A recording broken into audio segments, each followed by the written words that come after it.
wife, and I thought I was a daughter. Um, I thought she was going to be a widow, and I was already I was transferring all of my banking passwords to her, all my email passwords, and just setting her up with all the passwords that she needed to get all the financial things in place, and essentially preparing for my death. So, as you can imagine, from that day until I was in my transplant room, I was filled with anxiety and fear, and so were my caregivers and my family. I couldn't stop thinking about death, and I spent way too much time Googling it and seeing if anybody felt the same way. Don't Google anything when it comes to cancer. You'll find the worst on Google, so don't do that. So in early 2020, it was time for my stem cell transplant, and I was going to include a month-long stay at Vancouver General Hospital.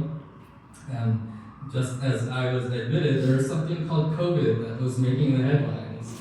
A wonderful, wonderful addition to our life's challenges going through this cancer journey.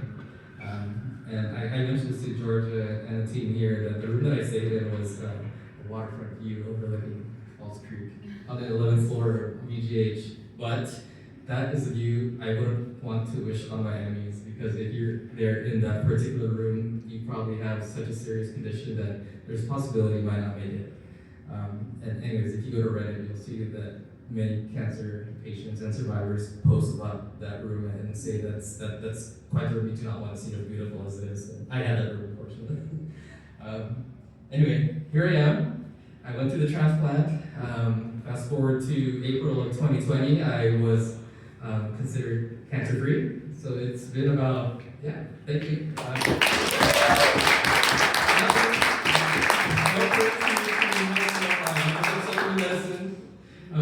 But I'm about 5.5 years cancer-free now, thank goodness. But the message I wanted to share today, and I kind of started off with this, is that I'm not here because of just my ability to take medicine and to go through the healing process. I'm here for the people that have supported me, organizations like the Leukemia and Lymphoma Society, but in particular, the 3 people that are supporting me here tonight are the first handful of people that I told I was diagnosed. That's my wife Lisa, family friends Lee, and one of my best friends Joe. They've been there through the ringer with me. It only took a phone call for for Lisa to say, hey, you know what, our 1-year-old and 3-year-old need some babysitting because maybe I was going to get some chemo, and I can't do it. Anyway, Lisa, you are my light. Lisa, she is also, unfortunately, she knows about all this because she's an oncology nurse, RN at BC Children's Hospital, and she deals with this daily. Even prior to my diagnosis and to today's world, she's there. That's her full-time job, dealing with this stuff. And unfortunately, she knows the bad and the good and the very bad about cancer.